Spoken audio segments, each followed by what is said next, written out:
Hello comrades, it's time, we're finally doing it. I've been talking about it for a while. It's time to make some cooking videos. Today, I'm going to be showing you how to grill up some chicken breast and some chicken thighs. There are so many different ways to cook, just as there are so many different ways to train. This is my particular way, this is not the only way. No, I've had some good success, and I hope you do as well. Stay tuned, see what happens.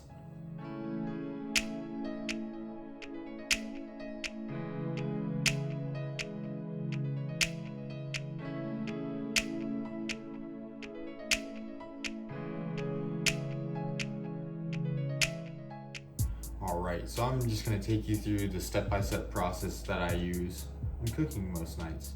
So first thing, soap up, and wash your hands. Too many people skip this step, and honestly it's gross. I'm not trying to get the coronavirus.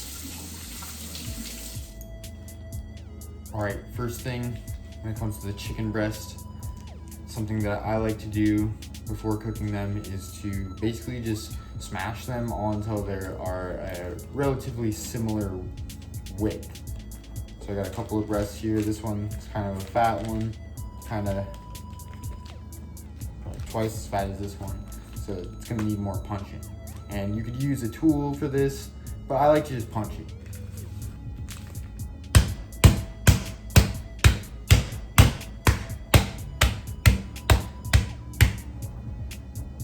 Trick, when you're punching it, don't punch it too hard or else the chicken will just blow up and you'll have a bunch of shredded pieces in there. So punch it hard enough for it to start to break apart a little bit, but don't keep going at it if it's already busted up.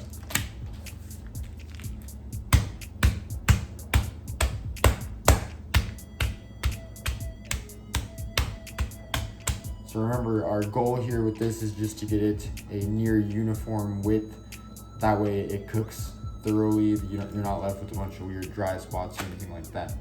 And we've got our thighs here. I was just thawing them out in this bag here. I like to buy the big old bag of frozen ones. So we're just gonna take these all out of their bags, throw them on a plate, and we'll get to seasoning.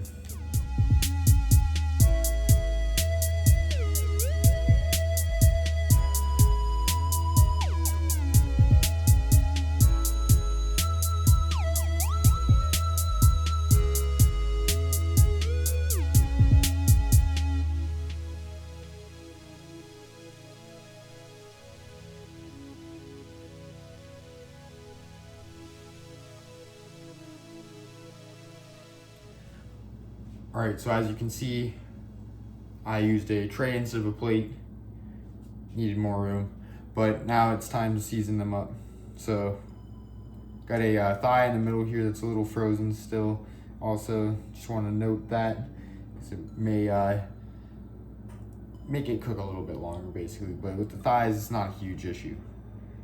So, we've got a few options for seasoning, that a few of my favorites at least. So number one is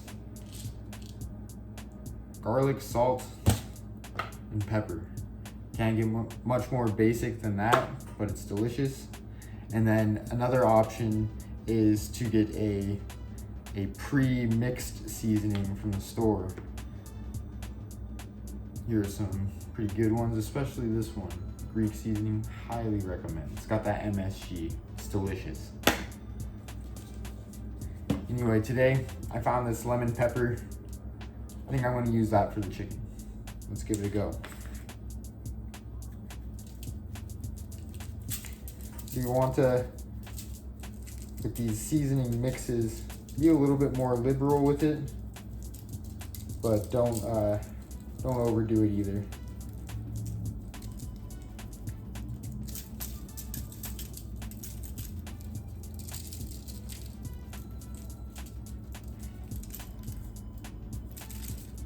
Really season to taste. Next, you taste a little bit of the raw chicken. No, don't do that.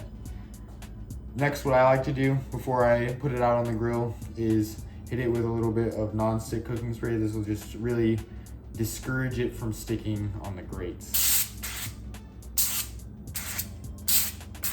It's not very much at all, just a few sprays. And then we're ready to take it out to the grill. All right, so the neighbors are doing some crazy work on their property. It's really loud outside, so I'm going to do a voiceover for the next part.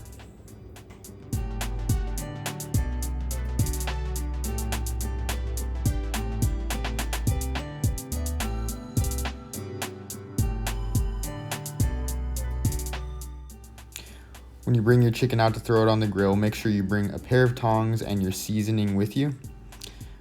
We're gonna start placing the chicken down on the grill, seasoned side down. And as you can see, I've got the grill set to the lowest possible temperature setting. It is still gonna be freaking hot when we close the lid. And I will be placing the breasts in the hotter portion of my grill and the thighs in the cooler portion, because I know they'll need to cook a little bit longer, so I don't mind cooking them a little bit low and slow. Note that every grill is going to have different hot spots, so you'll have to kind of learn where they are on your particular piece.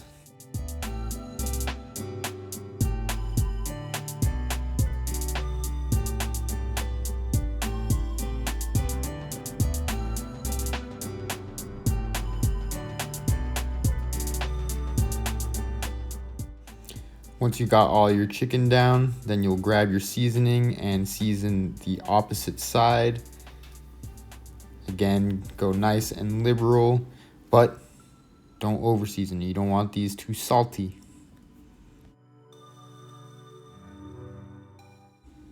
Once you've seasoned the other side of your chicken there, go ahead and close the lid on the grill, and then we will come back and check on it in a couple of minutes.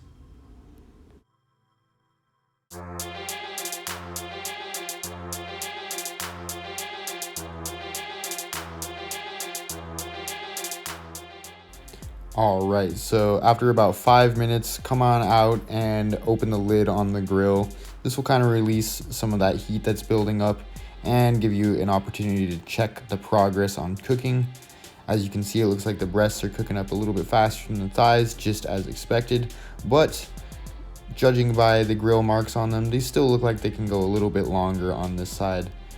Same with the thighs. They're doing a terrible job filming, but you get the picture. I'm gonna leave it out for a little bit longer.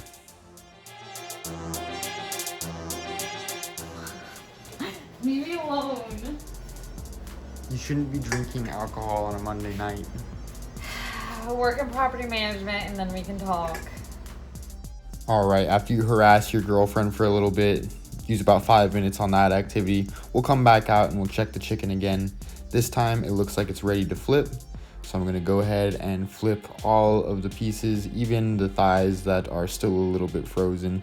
We'll just get them going on the other side now. Some of them were actually pretty close to ready, but this one in the front there was being a pain. But as you can see, we're just gonna go ahead and give them a little flip and then close the lid back up and wait once more. This is an ultra important tool that will be your best friend when it comes to cooking meats.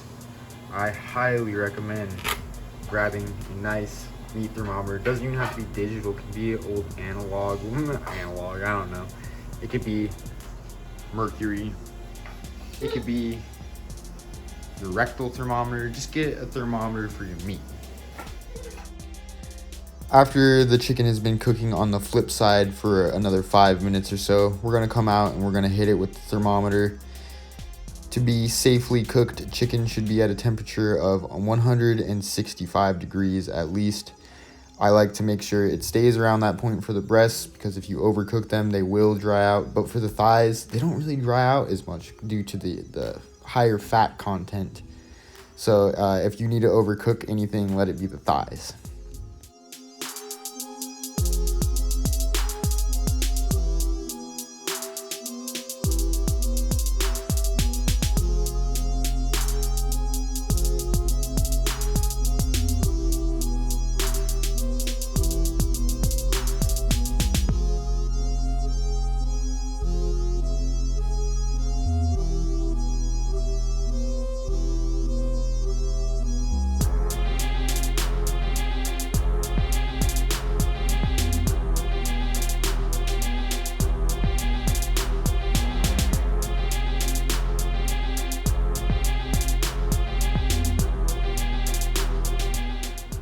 This is Elliot Bartley drinking soda.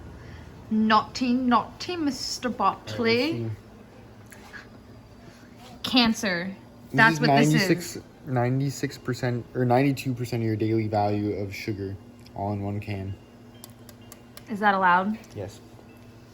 Oh. Only for me. Rude pants.